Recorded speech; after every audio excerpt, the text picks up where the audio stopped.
Merci, chers membres de la communauté. En tout cas, merci. On se retrouve comme toujours, comme d'habitude. Une fois de plus, on est là pour analyser des questions d'actualité, pour parler pays, pour refuser de parler individu, pour réfléchir comment aider ce pays, pour permettre la compréhension sur les faits des sociétés actuellement. Le pays connaît une forte crise. Que faut-il faire? C'est autour de ça, chaque jour, nous nous retrouvons le matin pour essayer d'analyser. En tout cas, merci. Nous vous remercions, même si le numéro d'hier, on n'a pas eu beaucoup de vos messages, parce que nous vous disons, à chaque émission, nous voulons avoir beaucoup de messages. De ces messages, et ça nous permet de comprendre, en tout cas, ce que pensent effectivement les Congolais pour leur pays. Et voilà, hier, il n'y a pas eu assez de messages. Nous espérons qu'à travers ce numéro, nous aurons beaucoup de messages. Beaucoup vont aimer l'émission. Nous allons la partager, alors fournir l'effort d'élargir davantage notre communauté. Et bon, peut-être parce qu'on avait ouvert hier les TikTok et tout ça, je ne sais pas si tout le monde est allé là-bas.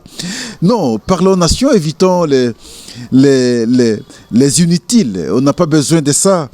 On n'a pas besoin de ça. Là où on parle de nudité, n'y allez pas. Là où on injurie les gens, en tout cas, n'y allez pas. Là où on se complote contre le pays, en tout cas, n'y allez pas. Là où on prêche les antivaleurs, n'y allez pas. Alors c'est ici que nous réfléchissons sur ce qui est important, non seulement pour la nation, mais bien entendu pour notre propre vie. En tout cas, merci. Nous avons deux questions qui font débat aujourd'hui au pays. La première, c'est substantiellement la crise actuelle. Est-ce qu'il est possible de trouver solution définitive sans impliquer le M23? Nous reposons notre question. Parce que nous parlons de la crise actuelle. Est-il possible de trouver solution définitive sans impliquer le M23? La deuxième question d'analyse, c'est le dialogue. Aujourd'hui, le débat s'engage. C'est l'initiative du chef de l'État, ce n'est pas l'initiative du chef de l'État.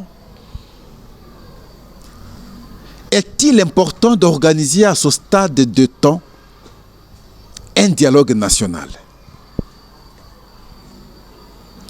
Autour de ça, nous allons réfléchir, s'il vous plaît. En tout cas, merci. N'allez jamais ailleurs.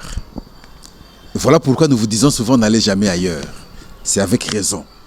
Mais bien avant, nous avons quelques informations que nous voulons partager avec vous. Il y a le ministre de la Justice, Constant Moutamba, qui a instruit le procureur général près la cour d'appel de Kinshasa-Gombe de procéder à l'interpellation du pasteur Gili Bokwala, reproché d'avoir commis l'outrage contre le président de l'Assemblée provinciale Vital Kamerhe à travers les propos qu'il a eu à tenir à l'occasion d'une émission. Et toujours à l'occasion, il aurait proféré de menaces de mort contre Vital Kamerhe. Et le ministre de la Justice, Constant Moutamba, a estimé que ce sont des faits infractionnels que le procureur devrait maintenant instruire le dossier afin d'apprécier la question. La deuxième information, c'est dans le Sud Kivu. Hier lundi alors, il y a eu l'ouverture du procès en procédure de flagrance contre 84. Parce que je suis souvent habitué à dire 94. 84 militaire de FARDC poursuivi pour meurtre, viol, révolte, dissipation des munitions, pillage, fuite devant l'ennemi. Et c'est devant le tribunal militaire des garnisons de Bukavu. L'autre information, c'est la Belgique qui s'est dit favorable à pouvoir prendre des sanctions contre le Rwanda. Les modalités ne sont pas définies, mais moi j'estime que c'est après plusieurs pressions, la diaspora comme notre diplomatie aussi, et la Belgique est en fait trop responsabilisée du fait que c'est elle qui nous a colonisés. C'est un peu anormal que les deux pays colonisés par la Belgique soient dans des postures de mésattente sans que la Belgique, censée et supposée maîtriser l'histoire de ce pays, ne donne aucun avis très clair, ne condamne le pays qui agresse l'autre pays. Donc ici, le Rwanda qui agresse depuis beaucoup de temps la République démocratique du Congo. Il y a 59 000 jeunes Congolais sur toute l'étendue de la République démocratique du Congo ont répondu à l'appel du président Félix Antoine Tshisekedi pour rejoindre l'armée congolaise. Donc 59 000. Je pense que c'est énorme. Additionné à cela, avec le nombre de militaires que nous avons déjà, je crois que en Afrique, nous pouvons être le premier pays à avoir un nombre plus élevé de militaires. Je pense bien parce que vraiment on est très nombreux dans l'armée aujourd'hui. Et ce n'est pas fini. Les enrôlements continuent avec espoir que beaucoup d'autres jeunes vont rejoindre l'armée afin, ici l'objectif bien entendu, de défendre la patrie, de défendre notre pays. En tout cas de recréer la dignité de ce grand Congo aujourd'hui terni par les incursions rwandaises plutôt chaque jour, où le Rwanda entre, il sort très librement sans qu'ils ne connaissent assez d'inquiétude. En tout cas, merci. On se retrouve. La première question, la première problématique d'analyse. La crise actuelle. Est-ce qu'il est possible de trouver une solution définitive sans impliquer le M23? Nous posons cette question parce que le débat est là aujourd'hui. Les indices, on ne peut pas discuter avec le M23. Les autres disent, il faut discuter avec le M23 parce qu'il faut se référer maintenant aux discussions de Nairobi. À Nairobi, nous vous avons toujours rappelé les 3 déclarations faites, sinon écrites à son temps, devant le secrétaire général des Nations Unies, Ban Ki-moon. Les clauses, nous vous avons toujours dit, et vous le savez bien, inutile de revenir là aussi. Le M23 va-t-il cesser ou arrêter le combat du fait qu'on aura, nous, échangé avec le Rwanda? La première question. Parce que la grande question est de savoir si il serait possible de trouver une solution définitive à cette question sans impliquer le M23. Il y a des sous-questions. La première sous-question, le M23 va-t-il cesser ou arrêter son combat du fait que nous, République démocratique du Congo, nous aurons échangé avec le Rwanda? Pourquoi? Parce que, quelque part, on veut à tout prix plus échanger avec le Rwanda qu'avec le M23. Le fait d'échanger avec le Rwanda, est-ce qu'on aura en tout cas arrêté cette hémorragie? Le M23 ne prendra plus les armes parce que son géniteur aura navigué aura maintenant la même lecture des faits que nous après les échanges que nous pourrons avoir avec le Rwanda. Que deviendraient alors les acteurs militaires et politiques de M23 si jamais ils n'étaient impliqués dans les échanges? On échange avec le Rwanda, on se convient avec le Rwanda. Alors que deviendraient les acteurs militaires et politiques de M23? Parce que parmi eux, tous ne sont pas que des Rwandais. Il y a aussi des Congolais. Qu'est-ce que le pays pourrait faire de ces acteurs-là, le nombre de militaires et aussi le nombre d'acteurs politiques et civils?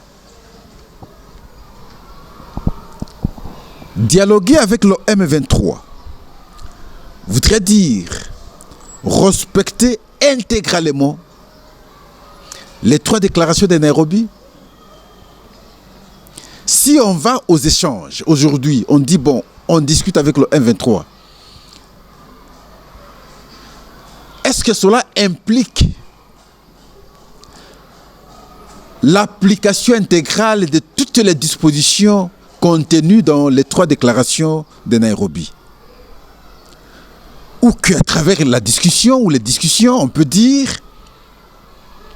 non, ça nous ne sommes pas d'accord, ça on peut être d'accord, ça nous ne sommes pas d'accord et trouver un compromis. Est-ce qu'on peut repartir sur les nouvelles bases tout en mettant de côté les 3 déclarations de Nairobi et discuter cette fois-ci en tant que fils du pays, si réellement il y a des Congolais, afin d'envisager ce qu'on peut atteindre comme objectif? Et là, Pascal dit, tout cela dépendra du Rwanda, parce que bien que dans la composition du M23, on peut trouver 1 et 2 Congolais, mais le M23 en soi n'est pas une fabrication congolaise, c'est une fabrication rwandaise avec ses objectifs. Nous vous avons toujours rappelé qu'ils sont partis de l'AFDEL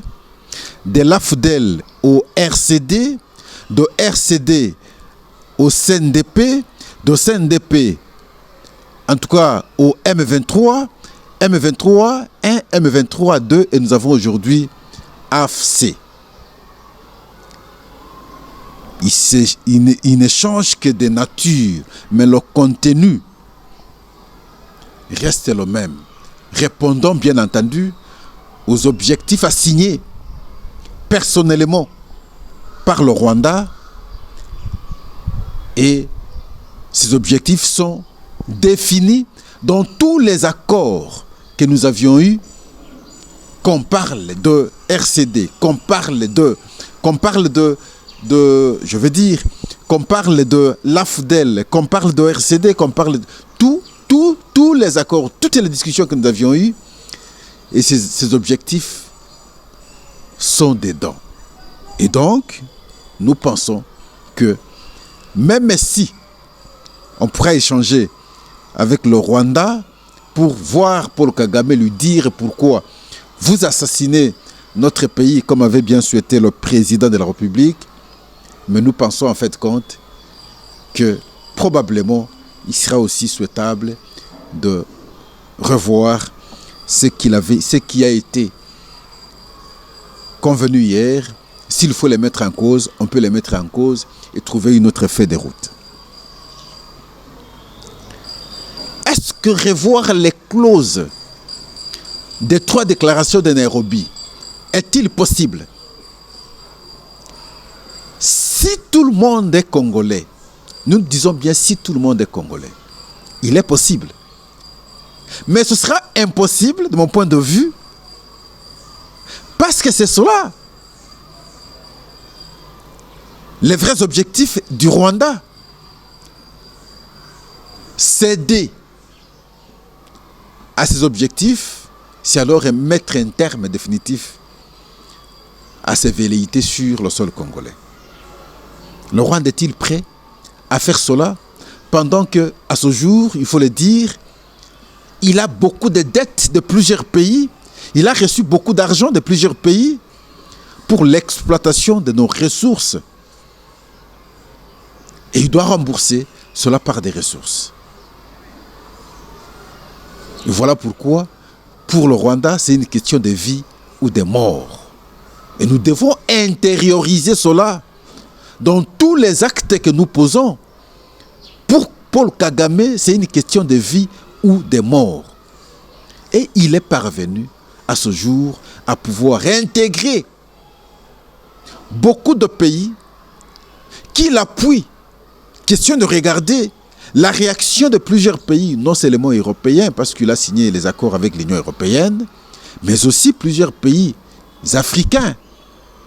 Il passe par Nairobi, il passe par le Kenya, il passe par William Ruto, il passe par l'Ouganda, il passe par Yoweri Museveni pour enfin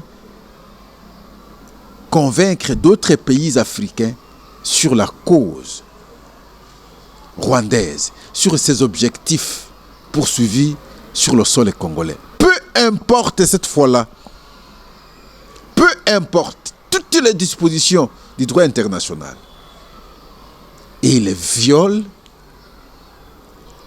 avec risque pourvu qu'il soit en harmonie avec ses partenaires avec qui ils se sont convenus. Vous me donnez l'argent, moi je veux vous offrir très gratuitement d'ailleurs, à faible prix, les minéraux que je vais exploiter du sol congolais, les minéraux du sang. Que les gens meurent, ce n'est pas notre affaire. Nous, notre affaire, c'est le business. Et le business, dans le cas d'espèce ici, c'est exploiter les minéraux du sol congolais. Est-il encore acceptable en République démocratique du Congo aujourd'hui d'obtenir le pouvoir par les armes?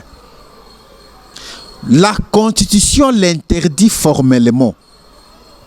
Parce que la Constitution que nous avons aujourd'hui, c'est un pacte signé à Sun City, concrétisé par le référendum ici.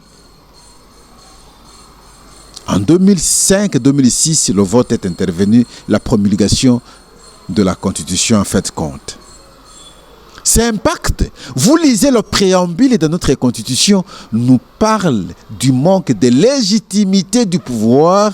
Ça nous a produit, ça nous a amené à des contestations, à la prise des armes.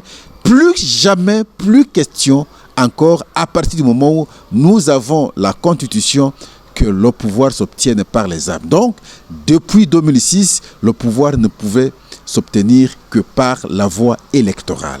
Alors maintenant, ces gens ont pris les armes. Ils se disent en même temps congolais. Ils s'attaquent à Félix Tshisekedi qui est président de la République. Vont-ils piétiner la Constitution ou vont bien vouloir respecter la Constitution? Et là, il y a eu une interprétation erronée. Même un membre de la communauté nous a fait comprendre lorsque nous avons évoqué l'article 64. Les gens l'interprètent à tort. Il faut partir d'abord de l'esprit de la Constitution pour bien comprendre maintenant l'article 64 de la Constitution. Faire échec par toutes les voies, tous les moyens possibles. Ces moyens possibles, ces voies possibles, c'est des voies acceptées par la démocratie. Vous n'allez pas prendre les armes pour justifier l'application de l'article 64. Non. Non, parce que le pacte a été signé, on a déjà refusé la prise des armes pour avoir le pouvoir. C'est dans la Constitution.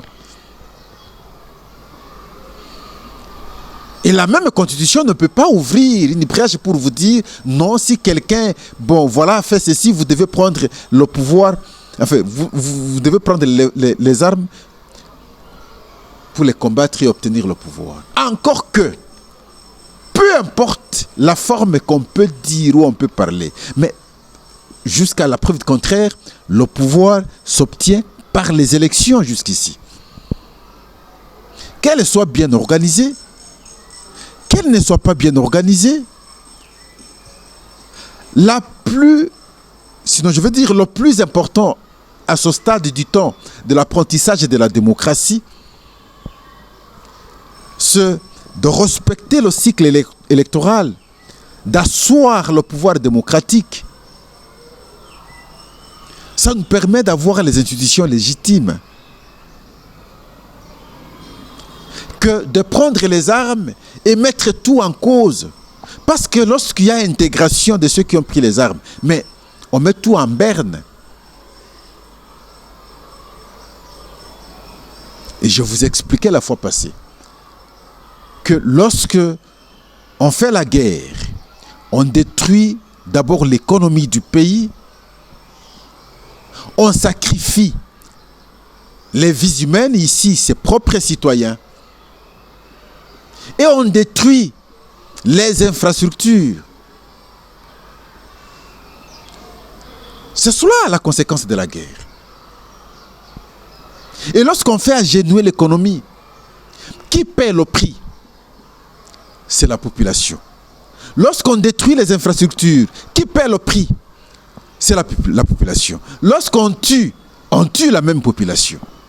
Et on dit, non, nous avons pris les armes pour avoir le pouvoir afin de servir la population. Mais vous avez sacrifié la même population. Regardez aujourd'hui à Goma, lorsqu'on parle de plus de 3000. Ils ont fait quoi? Est-ce que ce sont eux qui sont au pouvoir pour qu'ils méritent la mort? Non. C'est les innocents qui sont sacrifiés. Ils sont sacrifiés pourquoi? Parce que vous avez pris les armes. Et donc nous disons, il n'est plus possible à ce jour de prendre ou d'obtenir le pouvoir par les armes. Mais ça va se passer comment dans le cas d'espèce si il arrivait par exemple que on discute avec ceux qui ont pris les armes afin de trouver solution. Alors à ce moment-là, dans les clauses, il faut aussi revoir. Lorsque les clauses, une clause comme celle-là, si elle est fermée par le gouvernement, est-il possible en fait de compte de trouver solution dans cette discussion, dans cette négociation qui pourrait avoir lieu? Je pense et je parie que ce ne sera pas possible. Et à ce moment-là, on risquera de tourner en rond. Mais quelle est la solution à prendre cette fois-là? C'est là le grand défi que les gens doivent bien réfléchir aujourd'hui. Nous avons l'impression que nous ne réfléchissons pas beaucoup. Nous sommes parfois superficiels. Je ne veux pas dire superfétatoires. Non, comprenons bien notre pays. En cas de l'échec de ces négociations, qu'est-ce qui pourrait arriver? Sommes-nous capables à ce jour de nous armer et continuer avec la guerre? Voilà cette question. Sa réponse nous amène à aborder la deuxième problématique de notre analyse du jour. C'est la question du dialogue, initiative. Est-ce que c'est du chef de l'État? Est-ce que c'est de pères spirituels ici, l'ECC et la SENCO? Et nous devons aussi analyser. Tous nous avons suivi le porte-parole du gouvernement, Patrick Mouyaya, qui est en même temps ministre de la Communication et des Médias. Il dit: le président de la République, Félix-Antoine Tshisekedi, n'a donné aucun mandat aux pères spirituels pour mener des consultations afin d'aboutir au dialogue. Toutefois, le chef de l'État reste ouvert à toute démarche tendant à contribuer à la paix et à la cohésion nationale.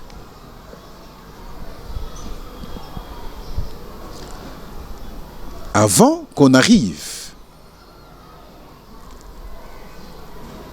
à quelques points d'analyse dans ce point, parce que nous allons chercher maintenant à comprendre le dialogue avec le M23, le dialogue avec le Rwanda et le dialogue entre les Congolais. Qu'on ne fasse pas d'amalgame. Et nous voulons d'abord balayer, et sinon analyser le point de vue du porte-parole du gouvernement, et afin d'aborder par la suite cette question dialogue avec, qui semble créer d'amalgame. la position ou le point de vue avancé par le porte-parole du gouvernement. C'est quelle intention d'abord? J'ai eu l'impression comme si c'est une façon de dire ou d'informer l'opinion que non, malgré ce qui arrive là, le président n'a pas peur pour qu'il convoque le dialogue. Non, ne donnez pas l'impression comme si le président a peur, voilà pourquoi il a convoqué le dialogue, il a appelé les prêtres pour que, ou les pères spirituels pour qu'on organise un dialogue national. J'ai eu l'impression que l'intention c'est ça, mais ça c'est des éphémères. Ce qui est fondamental dans la vie d'une nation, ce n'est pas ça. Ne donnons pas de mauvais conseils au chef de l'État à son stade de temps. Je suis en train d'apprécier également les différentes communications qui sont faites par les uns et les autres sur cette question. Non, on n'a pas besoin des échanges, on n'a pas besoin du dialogue. Pourquoi? Non. Beaucoup ont rendu mauvais service la fois passée au président Mobutu. Nombreux ont rendu mauvais service au président Laurent Désiré Kabila. Autant d'autres personnes ont rendu très mauvais service à Joseph Kabila. Moi, Pascal, à travers mes analyses, je ne me permettrai pas de rendre mauvais service à Félix Antoine Tshisekedi. Je vous ai toujours dit, c'est un bon président pour la République démocratique du Congo. Mais le contexte n'a pas été favorable pour lui.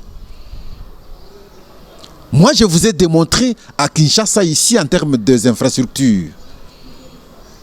Dans l'espace de 5 ans, ce qu'il a fait, aucun président dans le passé n'a eu à faire. Et je vous ai démontré la fois passée. Je vous citais le centre financier, le centre culturel, l'ARENA, l'hôpital général Mamayemo, le ministère de la Défense, le palais présidentiel, l'hôpital du camp Tchachi, l'école camp Tchachi, la rocade qui est en train d'être construite. Une route qui va relier Mboudi jusqu'à l'aéroport. Il y a encore d'autres cas là. Il y en a beaucoup. Vous allez, quand vous citez, vous verrez que dans le passé, on n'a pas eu un président dans l'espace de 5 ans avoir réalisé ce qu'il a pu réaliser à l'intérieur du pays. Nous avons des aéroports modernes. À part Mobutu qui avait construit des aéroports nationaux, depuis, on n'a pas eu un aéroport construit. Mais aujourd'hui, nous avons des aéroports modernes. Les écoles, nous qui sommes nés à l'intérieur du pays, mais on n'a pas vu l'État construire des écoles véritablement. Mais aujourd'hui, pratiquement chaque territoire a au moins 1, 2, 3, 4 écoles. Des centres de santé en termes d'hôpitaux. Mais en tout cas, nous avons grandi ici, pas ailleurs, à travers les provinces. On n'a pas vu des présidents qui sont passés construire dans chaque territoire au moins 1, 2, 3 centres, grands centres de santé. Ça s'est fait à l'espace de quelques temps. Mais à Kinshasa, c'est la voirie qui a posé problème. C'est ce qui a fait que toutes ces réalisations-là ne soient pas bien vues. Et Pascal, j'ai toujours démontré. C'est le contexte qui l'a rendu mauvais service. Mais nous devons savoir dire qu'il est le meilleur. Mais nous ne pouvons pas donner des mauvais conseils lorsque nous voyons qu'il y a un danger devant. On doit, en toute réalité, savoir dire ce qu'il faut pour le pays. Et donc, parce que pour nous, le dialogue n'est pas une mauvaise chose. Si les pères spirituels ont pris l'initiative d'organiser un dialogue, je ne pense pas que c'est le temps de cracher sur eux. Qu'est-ce qu'ils ont fait? Si on n'est pas d'accord, alors on dira on n'est pas d'accord, c'est tout. Ils vont laisser. Si on est d'accord, parce qu'il s'agit d'un pays, ce n'est pas une propriété privée de quelqu'un. Le pays, c'est pour tout le monde. Nous devons réfléchir entre fils du pays. Mais cela ne peut pas être un problème. On suppose que, on pense que l'autre aurait été avec tel acteur, donc il ferait le jeu de tel acteur, ainsi de suite. Mais est-ce que les services d'intelligence nous ont donné un tel rapport? Si c'est par les services d'intelligence, alors de quelle manière, à travers le dialogue, on va confisquer le pouvoir du chef de l'État?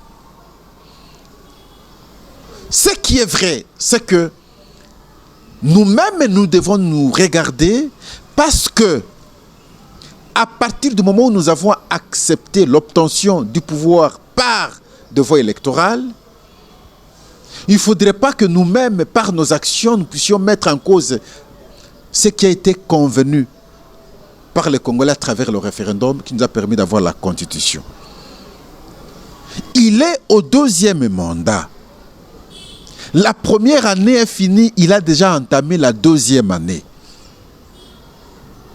Aller dans le sens de mettre en cause l'évolution normale du mandat, je crois que nous-mêmes, nous devrons aussi être conséquents.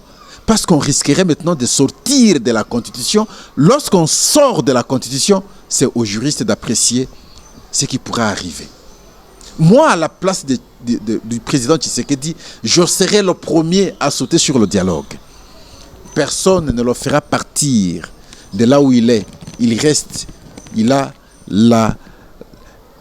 comme pied la Constitution et il est assis sur la Constitution qui lui donne le pouvoir de rester chef de l'État jusqu'à l'organisation des élections. Ça, nous avions connu d'ailleurs avec le président Joseph Kabila. C'est l'article, je crois, 70.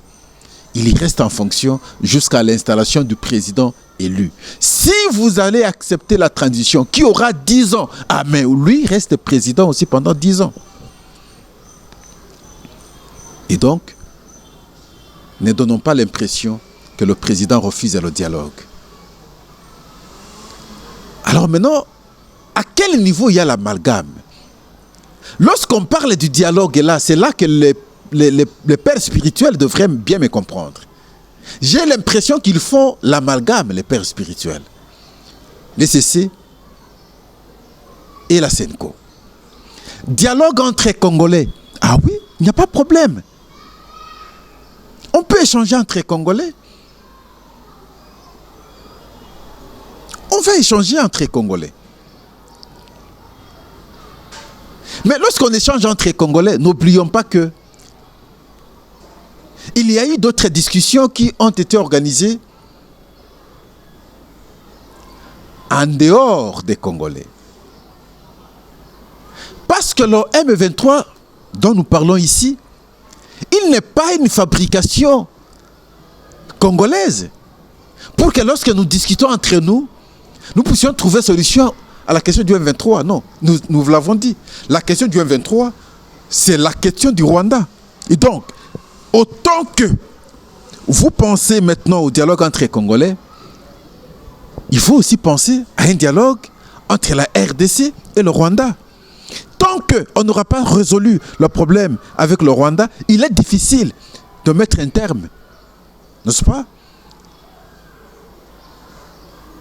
à cette stratégie du Rwanda, à chaque fois de créer des mouvements militaires sur la RDC afin d'avoir l'opportunité d'exploiter prioritairement les minerais.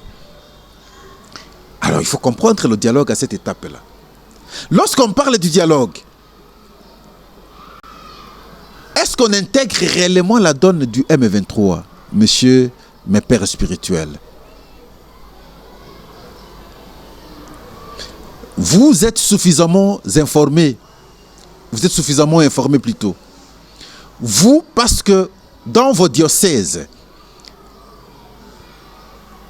les prêtres qui sont là connaissent beaucoup de choses. Il y a une politique de déportation aujourd'hui. Et c'est comme ça qu'il y a eu beaucoup de massacres non retracés dans plusieurs villages dans le nord Kivu. Et on a remplacé dans ces villages les non-congolais que nous vous avons toujours dit ici, quand Kagame parlait la fois passée, d'héberger au moins 100 000 Tutsis congolais au Rwanda, au moins plus de 300 000 en Ouganda.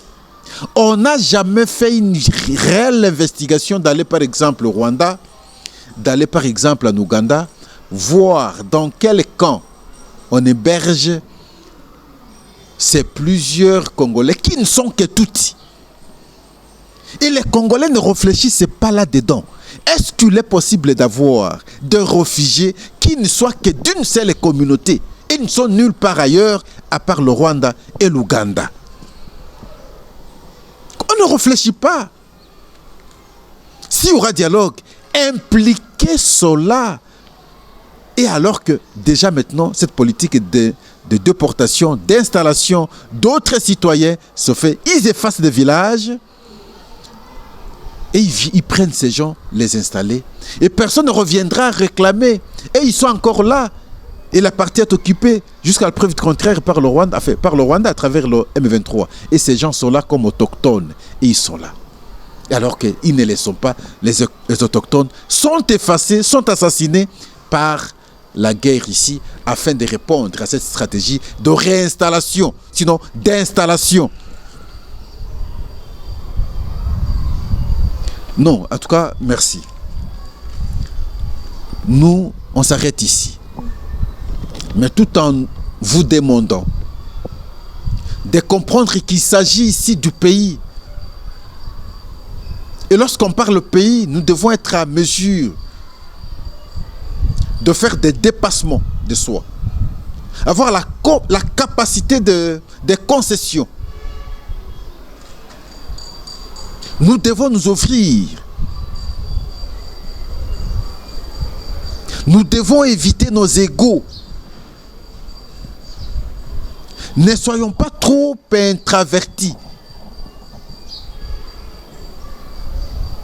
Faisons des concessions, comprenons-nous. Cherchez à comprendre également les idées des autres. Peut-être que ce sont des belles idées, des bonnes idées. Mais vous ne pouvez pas anticipativement les mettre en cause d'emblée. Non. En tout cas, merci. Partageons le lien. Partageons. Vous qui allez négocier ailleurs au nom du pays, soyez conséquents. Le Rwanda est malin, les Nilotiques sont malins, les Tutsis sont malins. Si vous n'êtes pas vous aussi malin, vous allez tomber dans leur piège, comme vous l'avez fait à Dar es Salaam, ce qui, en tout cas à cet instant des choses, semble un peu étouffé les initiatives que les autres instances ont commencé à prendre contre le Rwanda. À travers l'acte que nous avons posé, on a donné l'impression comme si le Rwanda n'est pour rien, parce qu'aucune sanction, on n'a pas évoqué le Rwanda, on n'a pas parlé des morts, et c'est parti comme ça. On a posé la signature, on a endossé, on a accepté. Ne négociez plus jamais comme ça, sinon c'est en défaveur du pays. En tout cas, merci, chers membres de la communauté, prenez l'émission, partageons. En tout cas, soyons encore plus nombreux, élargissons notre communauté, discutons ici, interagissons. C'est cela la moindre des choses. En tout cas, merci. Au revoir, à la prochaine.